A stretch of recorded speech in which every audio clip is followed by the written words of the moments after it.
Bonjour à tous et bienvenue pour une nouvelle vidéo, j'espère que vous allez bien. Aujourd'hui, on se retrouve pour une nouvelle vidéo pour parler de l'équipe de France et justement de ceux dont on ne parle jamais, ceux qui n'ont jamais été appelés en équipe de France et dans aucune autre sélection. Donc c'est parti tout de suite avec le 11 des joueurs qui n'ont jamais joué en équipe de France. On va commencer évidemment avec le gardien de but. J'aurais pu choisir beaucoup de joueurs, mais je vais prendre le plus jeune et le plus actuel. C'est Lucas Chevalier, le gardien lillois, qui fait un excellent début de saison et qui avait la saison dernière fait une saison exceptionnelle aussi. Et c'est pour ça que je le mets dans ce 11. On enchaîne tout de suite avec le latéral droit né dans la région parisienne mais qui joue actuellement en Turquie. Vous l'avez sans doute deviné, c'est Sacha Boey, pisté par le Paris Saint-Germain si Mukiele s'en va au Bayern. Sacha Boey qui pourrait venir dans la capitale mais qui pour l'instant n'a toujours pas de sélection. L'arrière droit, Didier Deschamps n'a pas encore choisi donc cet arrière droit de Galatasaray. On continue en défense avec encore une fois un très jeune joueur qui a explosé en Ligue 1 cette saison. Évidemment, c'est le coéquipier de Lucas Chevalier, Lenny Yoro. Comment ne pas en parler vu ses qualités défensives? Ça ne devrait tarder pour lui que Didier Deschamps l'appelle. Ça ne devrait pas du tout tarder. Peut-être pas pour l'Euro, mais un peu après. Et voir s'il peut évidemment participer aux Jeux Olympiques avec Thierry Henry. En défense centrale, à côté justement donc de Lenny Yoro, j'ai mis Loukeba, joueur de Leipzig, vendu par l'Olympique Lyonnais, et donc assez bon cette saison. En Bundesliga, il s'adapte très bien, même si pour lui ça a été compliqué. Toujours pas choisi par Didier Deschamps, mais avec une très grosse concurrence en défense centrale en équipe de France. À gauche, j'ai voulu mettre Truffert au début, mais finalement, il a eu une sélection pour la qualification à la Ligue des Nations, il me semble, une seule sélection, 27 petites minutes jouées. Donc ça m'a évidemment un peu énervé. Donc j'ai dû le remplacer par Amavi, qui n'a jamais été sélectionné avec l'équipe de France. Le milieu de Brest, longtemps passé par Marseille, et puis donc pour l'instant évolue à Brest en Ligue 1.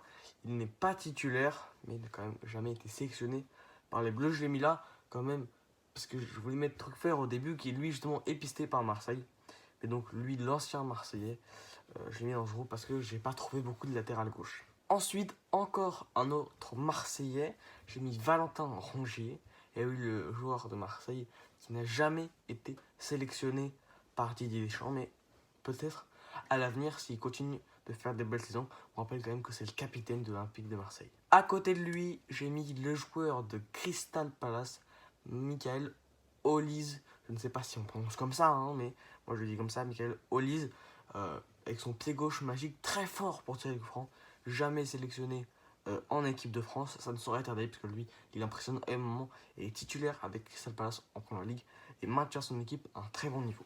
À côté de lui, j'ai mis le Montpellierin, le capitaine de Montpellier, TJ Savanier, en milieu offensif. Alors peut-être que certains qui connaissent extrêmement bien le football me diront si je l'ai déjà vu avec le maillot de l'équipe de France.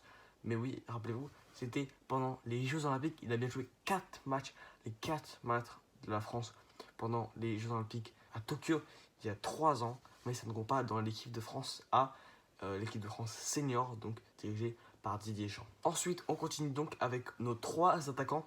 J'ai dû un peu moller car Didier Deschamps, depuis qu'il est arrivé en France, et ça fait déjà maintenant une dizaine d'années, il a énormément essayé des joueurs, avec notamment des Lacazette, des Martial.